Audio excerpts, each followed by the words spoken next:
제가 지난 주간에 주일날 예배를 끝나고 이제 집에 가서 뭘 하다가 갑자기 유튜브를 이렇게 보다가 구글 제미나이라고 하는 것에 대한 소개 유튜브 영상을 봤습니다. 근데 한국식 발음을 하면 제미니고요, 미국식으로 하는 걸 이제 제미나이라고 부르더라고요. 구글 제미나이. 근데 그게 뭐 별거를 다 한대요. 쉽게 말하면 챗 GPT 같은 건데, 챗 GPT는 무료 버전은 좀 한계가 있고요, 돈을 내고 써야 되는 그런 건데, 이 제미나이는 무료 버전인데도 굉장히 그 성능이 좋다라고 소개를 해서 한번 인스톨을 하고 켜봤습니다.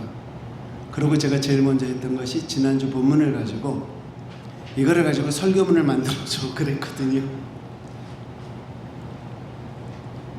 제가 깜짝 놀랐습니다. 70%가 같이 나오더라고요. 그러니까 무슨 얘기로 70%냐면, 제가 가졌던 단순한 해석들이나 이런 주석에서 참고했던 것들은 거의 다 나온다고 보셔야 되더라고요. 그러니까 가슴이 철렁 내려앉는 거예요. 왜요? 야, 이거 어디 가서 하나님 말씀을 정말 철저하게 준비하고 묵상하고 하나님의 그 마음을 내가 먼저 체험하지 못한 상태에서 전하다 보면, 야, 저 이 목사 어디 가서 뭐 이렇게 컴퓨터에서 뺏겨오는 거 아니야? 라는 이야기를 들을 수도 있겠다라는 첫 번째 생각을 했고요. 두 번째로, 야, 이거 봐라, 컴퓨터가 만들어낸 설교의 수준이 이 정도가 되네. 왜냐하면요, 주석이나 이런 것들을 참고해서 끌어냈기 때문에 그 내용이요, 아직까지는 세상적인 심리학적인 뭐 이런 어떤 것에 물들어 있지 않고 딱 그 내용만 뽑았어요.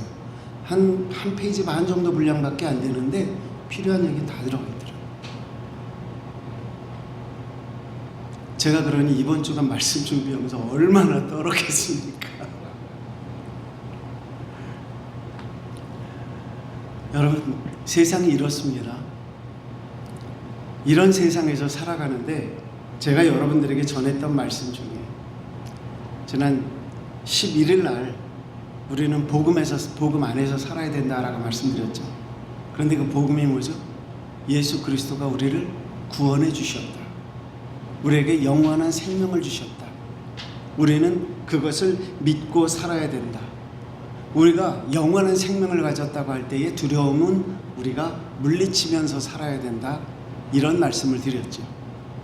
근데 이게 우리의 능력이나 우리의 힘만 가지고 된다, 안 된다? 안 되죠. 우리가 기도할 때 어떻게 기도를 하냐면요, 믿습니다라고 기도를 한단 말이죠. 그런데 믿습니다 한다고 믿어지나요? 우리가 그런 어떤 한계가 있잖아요. 난 믿고 싶어요. 그런데 어떤 벽을 자꾸 느끼잖아요. 어떻게 해야 이 벽을 넘어서던가 부수고 나가던가 할 수 있느냐? 그 방법 중에 하나는 뭐다? 성령 충만이다 라고 제가 말씀드렸죠. 성령 충만하지 않으면 넘어가야 될 것, 부숴야 될 것에 대한 우리의 감을 잡을 수가 없죠.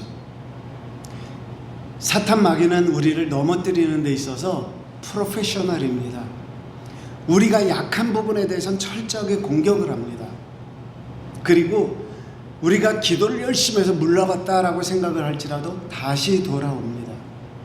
그렇기 때문에 우리는 성령을 그냥 사모하는 정도만 돼서는 안 되고요, 충만하기를 소원하고 구해야 한다라고 하는 것이죠.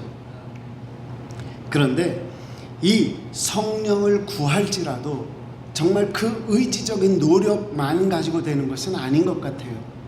그래서 거기에서 나오는 단어가 은혜라고 하는 단어죠. 어떤 분은 성경을 읽어도 거기서 구원을 찾지도 못하고 하나님을 발견하지도 못하는데, 어떨 때는 우리는 성경을 읽지도 않지만 무슨 일이 탁 터질 때마다 누구를 찾느냐? 어렸을 때 우리가 모자랄 때는 엄마 찾고 아버지 찾았다면, 이제는 아버지요. 알게 모르게 우리의 입에서 그냥 이렇게 내추럴리 나오는 부르짖음은 하나님을 향하는 순간이 많아지더라 하는 거죠. 그런데 제가 재미난 것이 하나 있습니다. 뭐냐면 사역을 하는 중에 혹은 신앙생활 속에 만나는 분들 중에 어떤 분들이 있냐면 굉장히 착하세요. 인성이 정말 좋으세요. 교회 모든 행사에 열심히 참석하세요. 예배에도 빠지지 않으세요. 교회에서 무슨 교육 프로그램 있다고 하면 열심히 들어가세요. 그런데 뭔가가 모자라는 부분이 있어요. 참 안타까워요. 도대체 저게 뭘까? 저게 도대체 뭘까? 성경 열심히 읽으세요. 성경 잘 아세요. 새로운 것들을 가르쳐 드릴 때마다 얼마나 그걸 빨아들이는 속도가 빠른지 몰라요. 그럼에도 불구하고 그분의 신앙생활을 보면서 뭐지? 왜 뭔가가 모자라는 것 같지? 라는 거 하는 생각이 들더라는 거죠. 제가 그런 부분을 생각하면서 오늘 말씀을 전하려고 하는데요. 우리는 복음을 받아들이고 그거를 믿는다고 이야기를 하고요. 이것을 위해서는 반드시 성령께서 우리와 함께 하셔야 된다는 것도 우리는 알지만, 그럼에도 불구하고 우리가 이런 어떤 기준을 설정할 때 있어서 가장 파운데이션이 되는, 기초가 되는 부분은 어디 있느냐?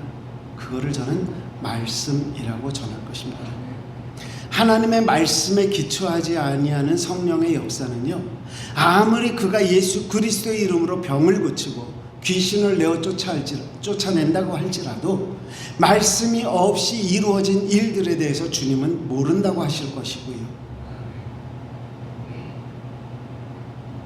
하나님의 말씀이 없는 그러한 어떤 신비적인 일들은 결국 우리를 그리스도의 앞으로 끌고 나가는 것이 아니라 신비주의라고 하는 어떤 우리가 생각하지 못했던 영의 세계로 끌고 나가게 되더라 하는 거죠. 그러니까 성령 충만 중요합니다. 구원에 대한 확신 중요합니다. 그럼에도 불구하고 이 뿌리는 어디에 두어야 하느냐? 반드시 말씀에 두어야 한다라고 하는 거죠. 그 대신 제가 이런 말씀을 드리고 싶어요. 뭐냐? 말씀에 대해서 확인하기를 원하는데 그래도 끊임없이 제 마음에 의심이 생길 때는 어떻게 합니까? 저는 이런 표현을 해요. 마음껏 의심하십시오. 그리고 계속해서 말씀 속에서 찾아보십시오 라고 말씀을 드립니다. 왜냐? 기도원 같은 경우 하나님의 소명이 있었을 때에 그는 땅은 마르고 양털은 젖게 해주십시오 라고 이야기를 하죠. 하나님께서 그렇게 하셨을 때 생각해 보니까 햇볕이 나면 땅은 쉽게 마르겠더라고요. 양털은 쉽게 안 마르고. 그러니까 그 다음에 다시 뭐라고 묻습니까? 그럼 양털은 마르고 땅은 젖게 해주십시오 라는 기도를 또 합니다.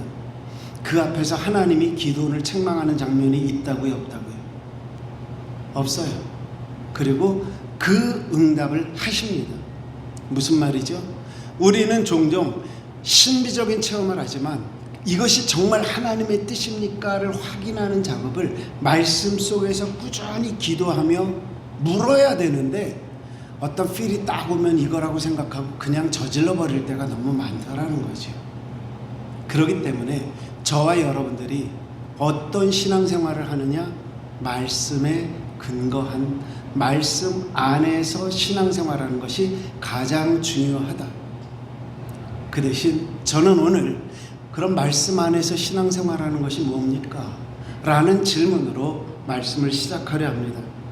사도 요한은요, 세상의 시작이 어디에서부터 시작됐다라고 이야기를 하냐면 요한복음 1장 1절에 보니까 태초에 말씀이 계시니라 이 말씀이 하나님과 함께 계셨으니 이 말씀은 곧 하나님이시다 라고 말씀했어요. 하나님이 세상을 창조하실 때에 하나님이 분명히 계셔서 창조하셨는데 그 하나님은 누구다? 말씀이다 라고 얘기를 하셨어요. 그런데 쭉 내려가서 14절에 가서 보시면 뭐라고 되어 있죠? 기억하시죠?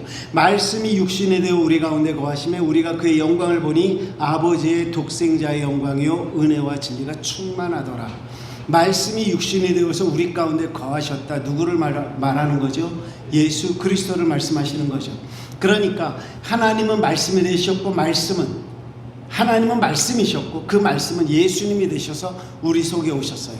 그 예수님께서 우리가 알아들을 수 있는 말로 이 세상에서 전하셨던 것을 기록한 것이 바로 성경 말씀이라면, 성경 말씀은 신앙인들이 어떻게 살아야 되는지, 무엇을 보아야 하는지, 무엇을 들어야 하는지, 무엇을 먹어야 하는지, 무엇을 입어야 하는지, 우리 생활에 대한 모든 것들을 알려주는 생활 지침서다라고 말을 할 수 있겠죠. 즉 생활의 정확한 매뉴얼이 무엇이다? 성경 말씀이다 라고 하는 거죠. 그렇기 때문에 아마 시편 기자는 이런 표현을 오늘 여기서 하고 있는 것 같아요. 119편 105절에 있는 말씀 뭐라고 되어 있죠? 주의 말씀은 내 발의 등이요 내 길의 빛입니다 라고 이야기를 하죠. 제가 이렇게 묻습니다. 여러분들은 내 발의 등, 내 길의 빛, 이것을 어떻게 이해하셨습니까? 그게 여러분들에게 얼마나 중요한 의미를 가지고 다가오는 말씀이냐고 하는 거죠. 제가 이거를 구글 제미나이에다가 넣어봤겠어요? 안 넣어봤겠어요? 105절을 넣었을까요? 안 넣었을까요? 넣어봤습니다. 그랬더니 뭐라고 나오냐면, 빛이라고 하는 것은 낮에 비추어지는 빛을 얘기하는 거고, 여기서 발의 등은 밤에 비추어지는 램프다라고 얘기를 하는 거예요. 정확한 얘기입니다. 실제로 여기서 말하는 낮에 빛이라고 하는 이야기는 어디에서 나옵니까? 창세기에서 나옵니다. 하나님께서 빛이 있으라 하시며 빛이 있었고 해서 동일한 단어를 사용을 합니다. 근데 이 동일한 단어를 사용하지만 하나님께서는 이 빛을 무엇이라고 칭하셨다? 낮이라고 칭하셨다라고 되어 있죠. 그러니까 내 발의 등이요 내 길의 빛이니이다. 그럼 이 말은 뭐예요? 내가 낮과 같은 삶을 살아갈 때에도 하나님은 나를 비추고 계셨고, 그렇죠? 내 발의 등이다 라고 얘기를 했으니까 내 삶의 어두움과 같을 때라도 하나님은 나를 그 불빛으로 나를 인도해 주셨다라고 하는 말이 되겠죠. 죄송하지만 챗GPT의 얘기입니다. 무섭지 않으세요? 나는 이 말씀을 들으면서 그 깨달음을 못 얻고 있는데 컴퓨터는 나한테 그 얘기를 해주고 있다고요.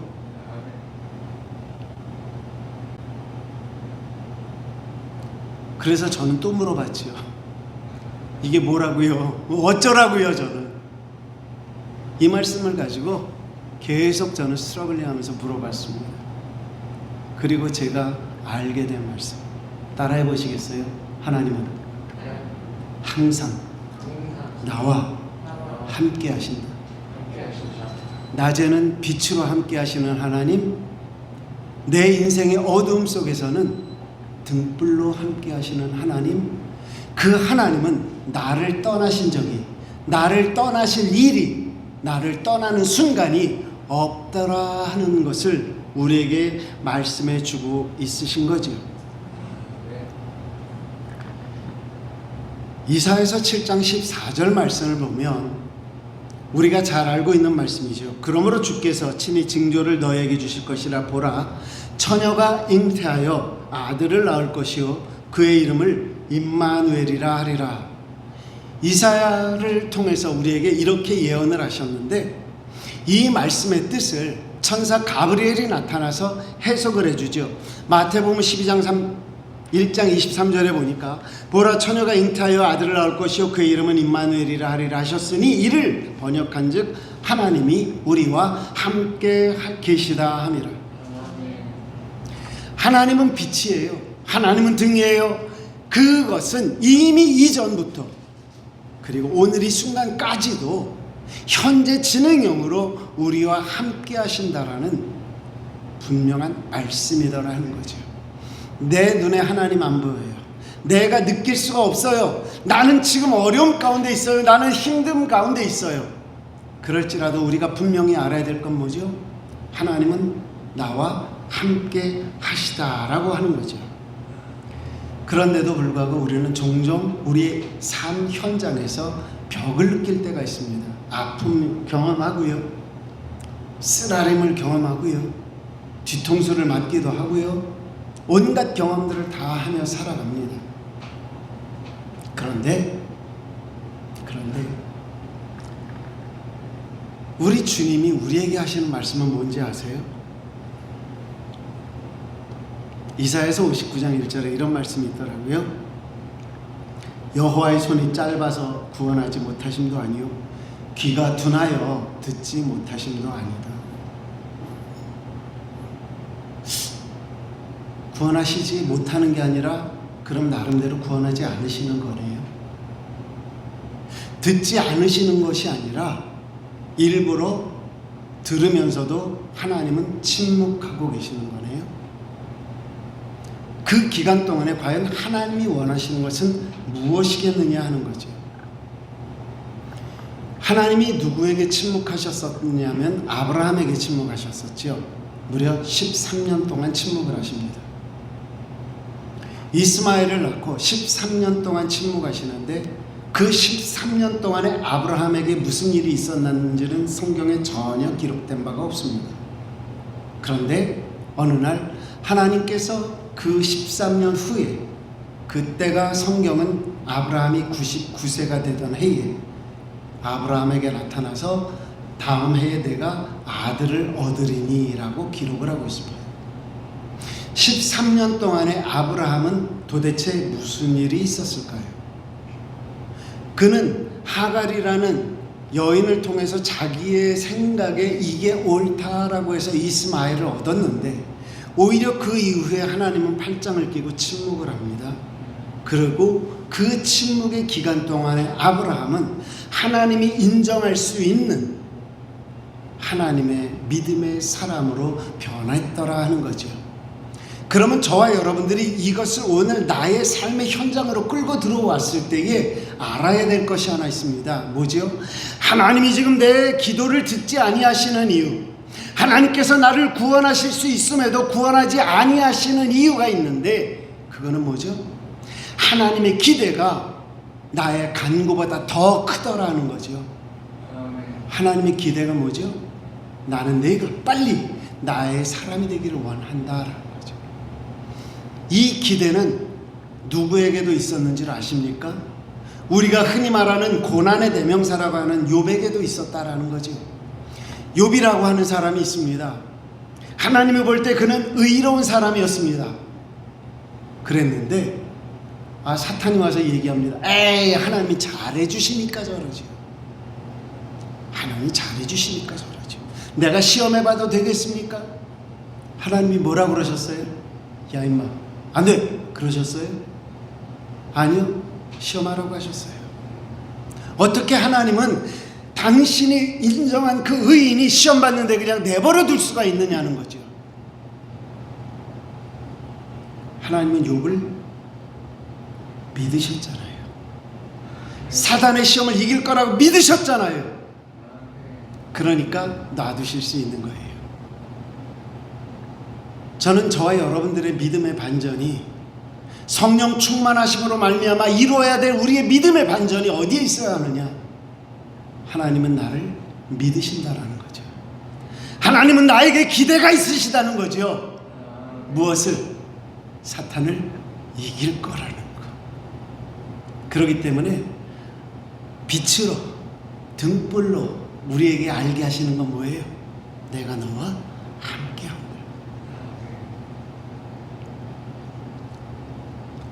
그 대신 제가 말씀드린 것처럼 우리가 만약에 하나님의 그러한 믿음을 안다면 우리가 기억하며 살아야 될 것이 있어요. 그게 뭔 줄 아십니까? 야고보서 1장 23절 24절에 보니까 이렇게 말씀합니다. 누구든지 말씀을 듣고 행하지 아니하면 그는 거울로 자기의 생긴 얼굴을 보는 사람과 같아서 제 자신을 보고 가서 그 모습이 어떠했는지를 곧 잊어버린다. 이 말씀이 뭐냐면요, 말씀을 듣고 행하는 삶을 살기 위한 노력을 멈추지 말아라. 뭐죠? 하나님께로 나아가는 삶은 하나님의 뜻을 따르는 것이고요, 하나님의 뜻을 따르는 것은 말로가 아니라 생각으로가 아니라 무엇으로? 삶으로. 그것이 우리의 믿음의 원칙이에요. 하나님이 함께 하신다고 하면 당연히 우리는 그렇게 살아야 된다라고 하는 거죠. 그런데 여기서 우리가 한 가지쯤은 기억해야 될 것이 있어요. 뭐냐면 사탄은 우리가 그렇게 살 수 없음에 대해서 잘 알고 있다라는 사실이에요. 우리가 하나님의 말씀대로 살 수 있어요, 없어요? 몇 프로나 가능할 것 같으세요? 0.00001%만 있어도 그거는 불순물이 섞인 100%가 되지 못합니다. 사람이 만들 수 있는 최고의 금은요, 지구상에서 만드는 것은 6자리의 9%라고 그래요. 99.9999 하면 6자리가 되죠. 그게 사람이 만들 수 있는 24캐럿 골드가 되는 거예요. 그런데 이것을 더 순도가 높게 하려면 저 우주에 가서 골드를 뽑아내면은 그거보다 그 9의 숫자를 더 늘릴 수는 있대요. 그런데 100%는 어렵다고 하죠. 우리의 한계를 보는 거예요. 그런데 이거를요, 우리가 거꾸로 인정하잖아요. 그러면은 우리는 다른 삶을 살 수 있어요. 저는 이런 표현을 씁니다. confirmation하고 recreation하고는 다르다. transform, confirmation이 아니고 transform하고 recreation은 다르다. 뭐냐면요, transform은 변하는 거잖아요. 근데 recreation은 완전히 새로워지는 거잖아요. 고린도후서 5장 17절은 뭐라고 그랬어요? 그런즉 누구든지 그리스도 안에 있으면 새로운 피조물. 하나님께서 새롭게 창조하셨잖아요. 그 대신 뭐예요? 그리스도 안에 있으면 그가 내 안에, 내가 그 안에. 이제는 내가 산 것이 아니요 내 안에 그리스도께서 사시는 것이라. 그렇게 되면 말씀으로 우리가 성령 충만함을 붙잡고 나가는 거가 되는 거잖아요. 우리는 사탄을 너무 쉽게 보는 것 같아요. 아무리 생각을 해도. 우리는 어차피 완벽하지 못해요. 어느 날 사탄이 하와를 유혹할 때 뭐라 그럽니까? 야, 이 안에 있는 과일 다 먹지 말라 그래. 하와가 대답을 합니다. 창세기 3장 2절에 보니까 동산 나무의 열매를 우리가 먹을 수 있으나 동산 중앙에 있는 나무의 열매는 하나님의 말씀에 너희는 먹지도 말고 만지지도 말라. 많이 들으셨죠? 먹지 말라. 너는 죽는다 라고 얘기를 했는데 먹지도 말고 만지지도 말라라고 첨가를 했다. 그 다음에 죽을까 하노라 라고 하는 말로 죽음에 대한 것을 100%에서 퍼센테이지를 낮췄다. 그런데 이것이 뭐다? 바로 죄다라는 거죠. 사탄은 우리를 이렇게 헷갈리게 만드는 능력이 있다 없다? 있어요. 그럼 우리는 이 세상에서 어느 정도로 지혜롭게 살아야 돼요? 예수님의 말씀은 뭐래요? 마태복음 10장 16절에 보니까 보라 내가 너희를 보내미 양을 이리 가운데로 보낸 것 같도다. 그러므로 너희는 뱀같이 지혜롭고 라고 말하죠. 뱀같이 지혜로워라. 여기서 가치라고 하는 단어를요, 무엇만큼이라고 하는 단어로 해석을 하면 딱 맞아요. 최소한 우리가 얼마만큼은 지혜로워야 된다? 뱀만큼은 지혜로워야 된다라는 거죠. 뱀의 수준은 되어야 뱀을 대적할 수 있다라고 하는 거죠. 여러분들은 스스로를 어떻게 생각하십니까? 나는 그만큼 지혜롭다라고 생각을 하십니까? 만약에 내가 그만큼 지혜롭다라고 생각하지 못하면은요, 저는 여러분들이 하나님의 말씀을 더욱 깊이 만나도록 노력하시기를 주님의 이름으로 부탁합니다. 하나님의 말씀을 만나면은요, 그 말씀이 나로 그리스도인다운 삶을 살게 해줄 거예요. 그러면 그 주어지는 지혜가 누구를 이기게 한다? 사탄의 시험, 사탄을 이기게 하더라 하는 거죠. 기억하십시오. 하나님의 말씀이 나와 함께한다. 하나님이 나와 함께 하신다. 이것은 우리로 그리스도인다운 삶을 살아가게 하는 것이고 뿐만 아니라 반드시 이기게 할 것이다 라고 하는 것을 믿는 그리스도인 되시기를 주님의 이름으로 축복합니다. 대신 저는 여러분들에게 이런 도전을 하고 싶어요. 말씀이 없으면 망한다. 말씀이 없으면 망한다. 호세아서 4장 6절 말씀 기억하십니까? 내 백성이 지식이 없으므로 망하는도다 라고 되어 있죠. 망한다. 근데 그 이유가 뭐라고요? 지식이 없어서 망한대요. 무슨 지식이요? 여호와를 아는 지식이 없어서.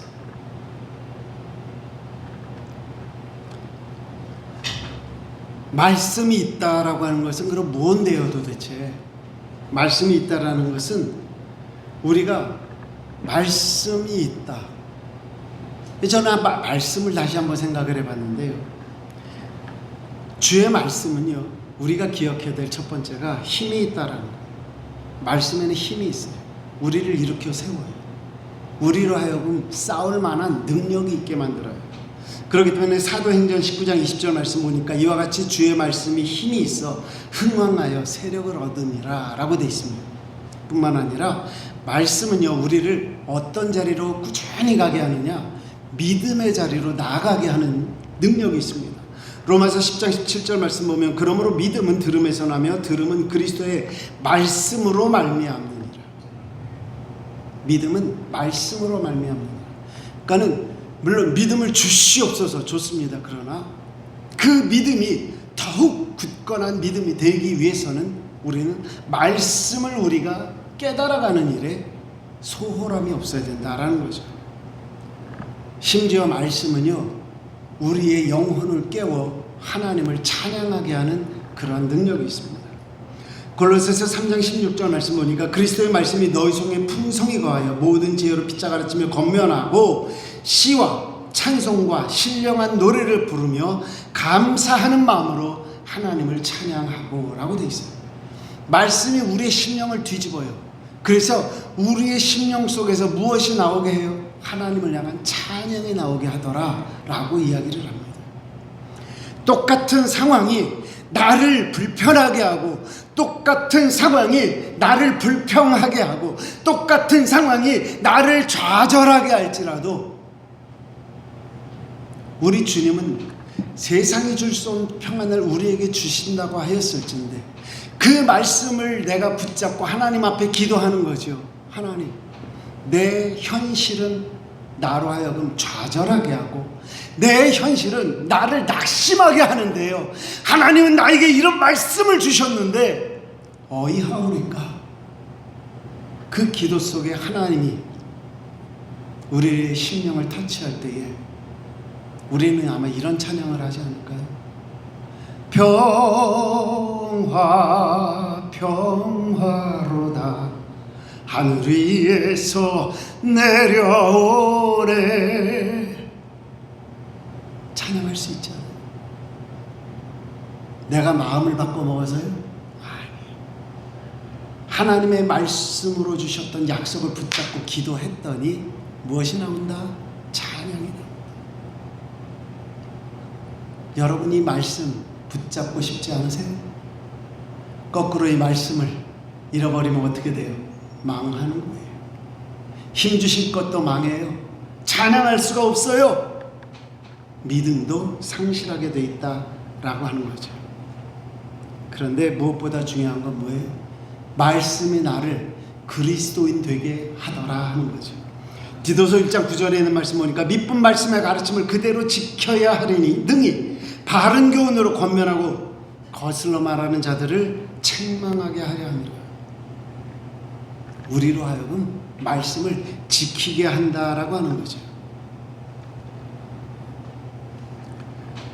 그런데도 불구하고 왜 우리가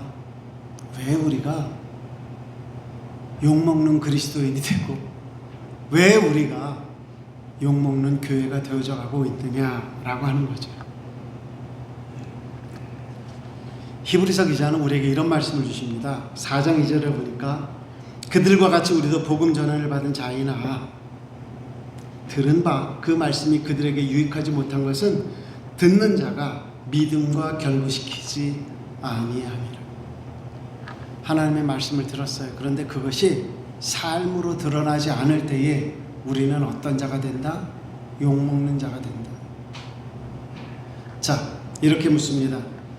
그리스도인은 손해봐야 됩니까? 이익을 남겨야 됩니까?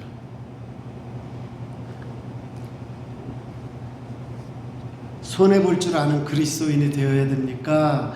이익을 잘 남겨서 나눠주는 그리스도인이 되어야 합니까? 둘 다일까요? 네. 살아남으려면 손해를 봐야 되겠죠. 그런데 손해를 보면 안 되겠죠. 살아남으려면. 그런데 우리 주님이 우리에게 가르쳐 주시는 건 손해보는 걸까요? 남기는 걸까요? 그러면 남기는 거다 우리가 그렇게 생각할 수 있어요. 왜? 살아야 뭔가를 하니까.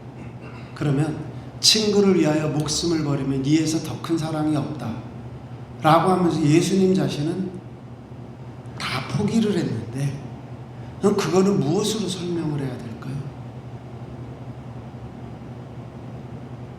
한 알의 밀이 땅에 떨어져 죽지 아니하면 열매를 맺을 수 없다고 그랬는데 손해보지 않으면 죽지 아니하면 그 결과가 이렇게 되어지는 것에 대해서 무엇으로 설명을 할 수 있을까요? 제가 여러분들한테 도전하고 싶은 건 바로 그겁니다.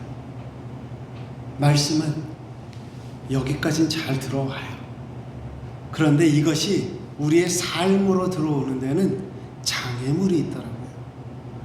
이 세상에 그 어떤 사람도 목의 두께가 머리보다 두꺼운 사람은 없죠. 여러분, 차를 타고 가다가 4차선 도로가 2차선으로 줄거나 1차선으로 줄면 병목 현상이 일어납니다. 굉장히 더뎌지지요. 우리를 짜증나게 하지요. 하나님의 말씀을 우리가 지식으로 많이 받아들여도요, 그것이 마치 목을 통하는 것 같아서 우리의 심장으로 들어오는 과정까지는 병목 현상이 있는 것 같아요. 그래서 이것이 하나님의 말씀이 심장에 펌핑이 돼서 내가 삶을 살아내는 데는 과정이 필요하더라고요. 쉽지가 않더라고요. 저는 이것을 하나님을 아는 거다라고 생각을 해요. 자, 하나님을 아는 지식이 없어서 망한다는 호세아 선지의 말 속에 안다라고 하는 그 말씀은요, 지식, 하나님을 아는 지식이라는 말이 헬라 말로는 그노시스라고 하는 말인데, 이 말은 어디에서 왔냐면 기노스코라고 하는 말에서 왔어요.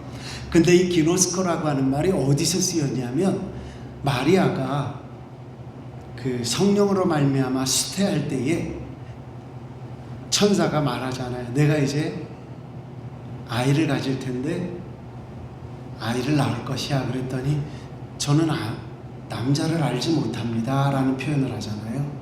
그거는 내가 남자와 더불어 성적인 경험을 한 적이 없는데 어떻게 가능합니까?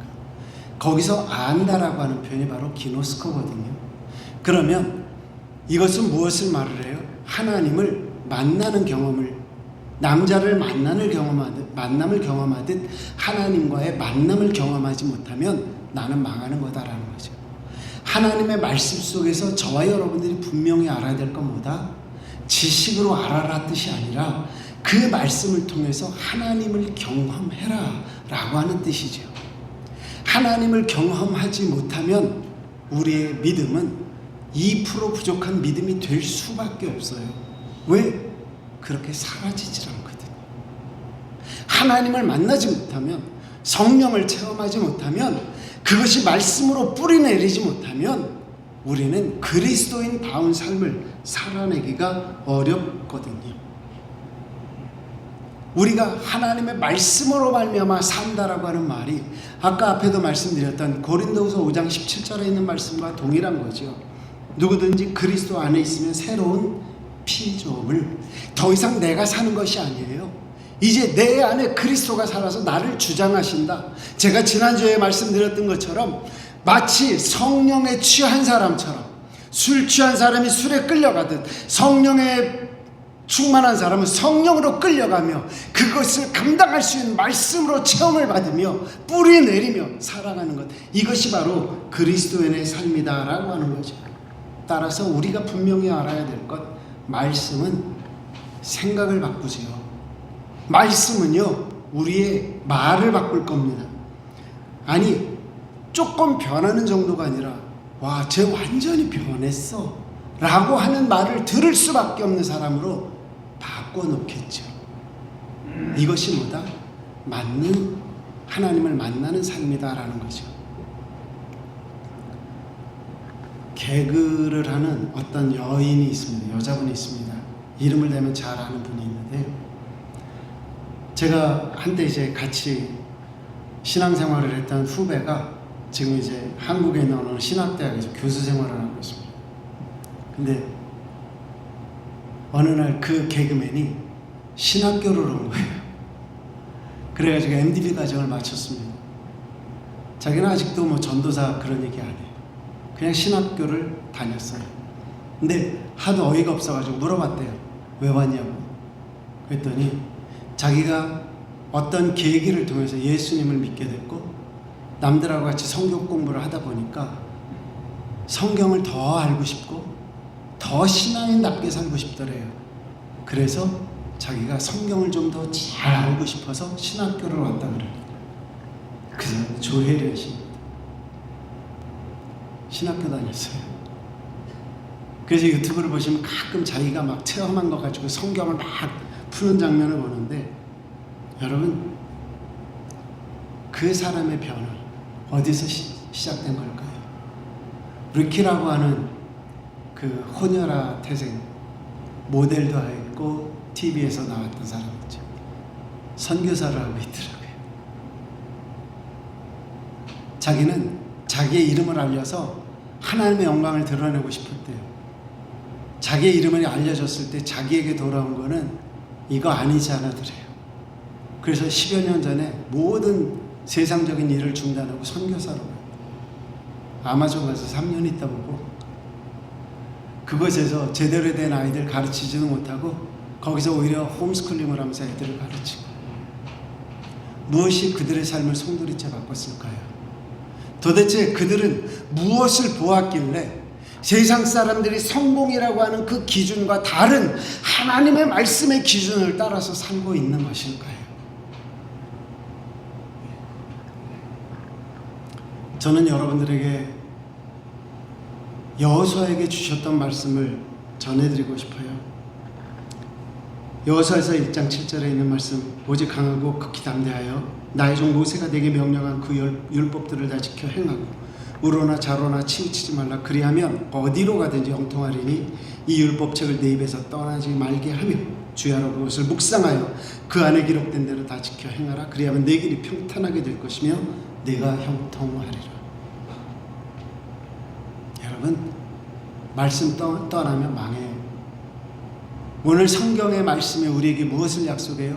이 말씀을 주야로 묵상하고 그 가운데의 삶을 살면 내가 너를 지킬 뿐만 아니라 너를 형통하게 하겠다 말씀합니다. 그렇기 때문에 저와 여러분들이 오늘 말씀 속에서 마지막으로 결단해야 되는 건 뭐죠? 말씀 안에서 사는 성도가 되겠다라고 하는 결단입니다. 말씀 안에서 사는 성도, 예수님은 마태복음 7장 24절에서 이렇게 표현합니다. 그러므로 누구든지 나의 이 말을 듣고 행하는 자는 그 집을 반석 위에 지은 지혜로운 사람 같다라고 그랬습니다. 비가 내릴 거야, 창수가 날 거야. 그러나 그 바람이 불고 그 집에 부딪혀도 무너지지 아니하는데 그 이유가 뭐다? 주추를 반석 위에 놓은 까닭이다.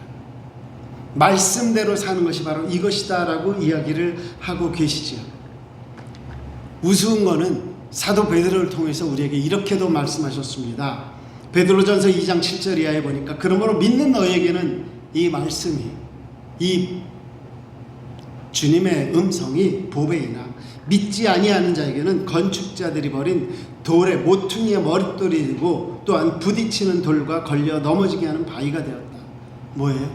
믿는 자에게는 이것이 굉장히 중요해요. 머릿돌과 같아요. 그런데 믿지 않는 자들에게는 이게 걸리적거린다라는 얘기죠. 이게 우리가 잘 생각해야 되는 부분이에요. 믿음대로 살려고 하는데 하나님의 말씀이 자꾸 나를 걸리적거리게 만든다? 이 얘기는 뭐죠? 내 믿음에 부족함이 있다라는 얘기죠. 왜 이게 자꾸 걸려요? 하나님의 말씀대로 살려고 그러는데 이게 왜 걸려요? 넘어갈 힘이 없는 거죠. 내 믿음의 연약함이 아직 남아있는 거죠.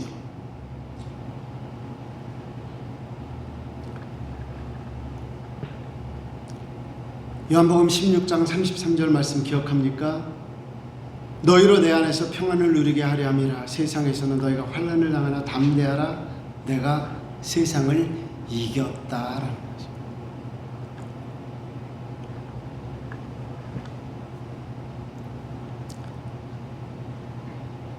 사도 바울은 우리에게 그리스도의 군사라는 이야기를 했어요. 근데 군사들이 가져야 될 무기가 있습니다. 뭘까요? 칼입니다. 사실 사도 바울이 이야기할 때 너는 복음의 전신갑주를 입어라 그랬어요. 그런데 그 중에서 공격할 수 있는 무기는 뭐밖에 없어요? 칼밖에 없잖아요. 방패, 흉패, 허리띠, 투구, 갑옷, 신발, 뭐가 공격할 수 있는 무기입니까? 말씀의 검 하나입니다. 그런데 이 말씀의 검, 그것을 뭐라고 말씀하셨어요? 히브리서 4장 10절에 있는 말씀 보니까 하나님의 말씀은 살아있고 활력이 있어 좌우의 날선 어떤 검보다도 예리하여 혼과 영과 및 관절과 골수를 찔러 쪼개기까지 하며 마음의 생각과 뜻을 감찰한다. 하나님의 말씀이 없는 신앙은요, 깨질 수밖에 없어요. 하나님의 말씀이 무뎌진 신앙은요, 주저앉을 수밖에 없다고요. 어떤 사람에게는 한 메시지가 크게 와닿는데 어떤 사람에게는 그 큰 메시지도 그냥 평범한 말장난처럼 들릴 수도 있습니다. 여러분들에게는 어떻습니까? 하나님의 말씀을 들을 때에 가슴이 뜨거워질 수 있습니다. 하나님의 말씀을 읽을 때에 가슴이 뜨거워짐을 경험할 수 있습니다. 하나님의 말씀을 암송하면서 은혜 받을 수 있고요. 하나님의 말씀을 연구하면서 더 깊은 은혜 자리로 들어갈 수도 있습니다. 그런데 하나님은 꼭 성경과 연관된 곳에서만 말씀하시는 않으시는 것 같아요. 여러분들 TV 보시다가 은혜 받으시는 적 있으세요? 없으세요? 드라마 보지 말라는 뜻이 아니에요. 보시라는 뜻이에요. 켄 가이어라고 하는 분은 책을 썼어요. 한번 시중에 나가서 보셔요. 영화 묵상이라고 하는 책을 쓰셨어요. 영화를 보면서도 우리가 하나님을 묵상할 수 있을까요? 없을까요? 있어요. 드라마 할 수 있어요. 제가 두 개만 말씀드릴게요. 저는 허준이라는 드라마 속에서 하나님의 음성을 들었습니다. 그러면 이제 저 사입이 아니야 또 이러실 텐데 그냥 깨달음이라고 얘기를 할게요. 뭐냐? 의원이 병자를 살리면 병자가 의원을 살린다라는 표현이 있었어요. 사역자가 성도를 살리면 성도는 사역자를 살린다. 같이 가는 거예요.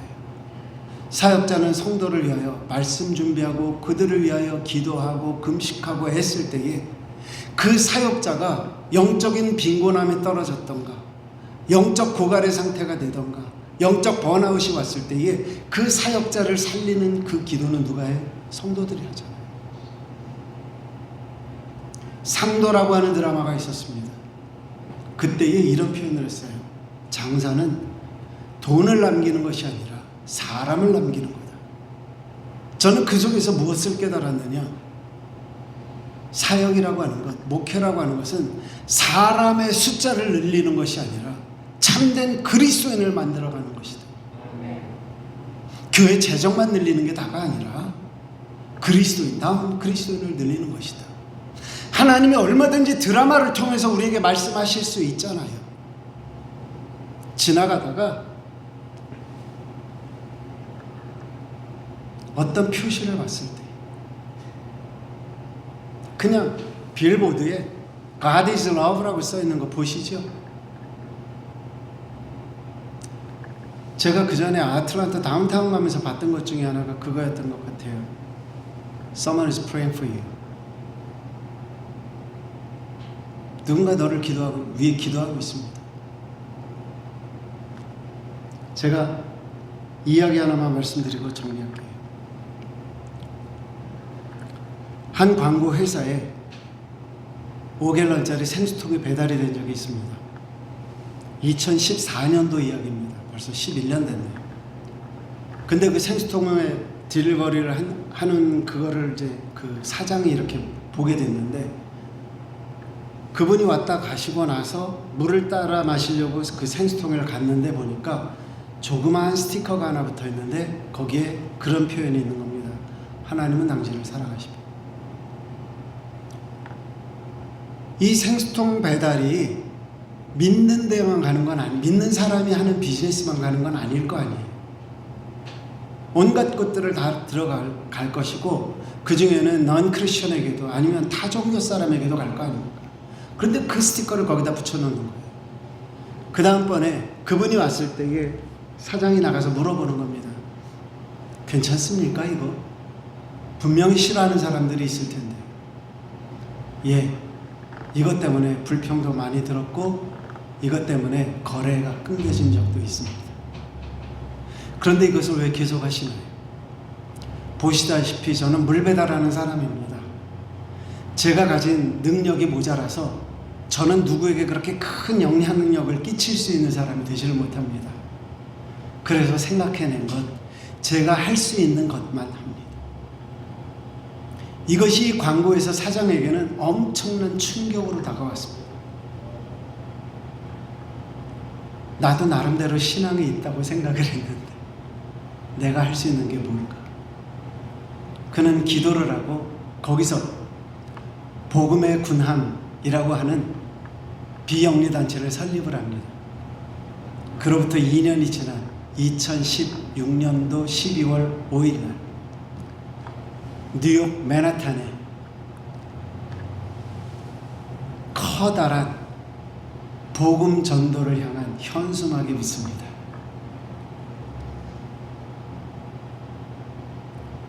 그 사람은 광고쟁이입니다. 하나님을 광고하고 싶대요. 그 당시 돈 3억을 들여서 8주 동안 하나님을 광고하는 광고문을 맨하탄에다가 내려 걸고 하나님을 광고하기 시작을 합니다. 저게 무슨 효과가 있을까? 꽤 많은 사람들이 그렇게 생각을 하고 지나가는데, 훗날 그에게 들려오는 피드백은 그거를 보면서 많은 사람들이 자기가 혼자가 아니라는 것을 알게 됐고, 많은 사람들이 그리스도께로 돌아오게 됐다라는 거죠. 그는 그의 그 지경을 넓혀서, 제가 알기로는 지금 세계 여러 곳에, 그 다음에 한국에는 정류장에도 지하철에도 그 광고를 계속 해 나가고 있습니다. 그분의 이름이 고정민 사장님인데요, 전 세계를 하나님의 광고판으로 사용하고 광고를 하고 있습니다. 어떤 누구는 작은 거라고 이야기를 하고 그리스도인의 삶을 살았을 때에, 어떤 사람은 그거보다 몇백 배 큰 것을 가지고 하나님의 자녀된 삶을 살아가고 있습니다. 우리 모두가 위대해질 필요는 없습니다. 우리 모두가 잘난 사람일 필요는 없습니다. 그러나 최소한 우리 모두는 그리스도인다운 삶을 살아낼 필요는 있지 않겠느냐 하는 겁니다. 성령님이 이끄시는 대로 살아가는 삶, 말씀에 기초한 대로 나아가는 삶, 그것이 우리 주님이 저와 여러분들에게 요구하는 삶이 아니겠습니까? 사도행전 8장 29절에 보니까 성령이 빌립더로 이르시되 수레로 가까이 나아가라 하시거늘 빌립이 달려가서 선지자 이사야의 글 읽는 것을 보고 말하되 읽는 것을 깨닫느냐. 무슨 얘기인지 아시죠? 에디오피아의 4시가 성경을 읽는데 깨닫지 못합니다. 그때 빌립에게 가라고 하시지요. 빌립이 쫓아갑니다. 그렇게 빌립이 전했을 때에 결론은 35절에 이렇게 나와 있네요. 빌립이 입을 열어 이 글에서 시작하여 예수를 가르쳐 복음을 전했다. 그리스도인다운 삶, 복음 안에서의 삶은 결국 무엇을 만들어가요? 그리스도를 전하는 삶을 만들어가더라 하는 거죠. 복음을 소유하셨습니까? 이제 그대로 살기를 원하십니까? 성령 충만하십시오. 이제 그 삶을 감당하시면서 말씀으로 담대해지십시오. 말씀의 칼을 드십시오. 그리고 복음을 전하는 일꾼이 되십시오. 그래서 하나님이 뜻하신, 하나님의 말씀에 명령하신 그 삶을 살아내기로 결정하고 그 길을 한 걸음 한 걸음, 크다 작다가 아니라 하나님이 원하시는 그리스도인의 삶을 살아보겠습니다 라고 오늘도 한 걸음을 내디디는 하나님의 자녀 되시기를 주님의 이름으로 축복합니다.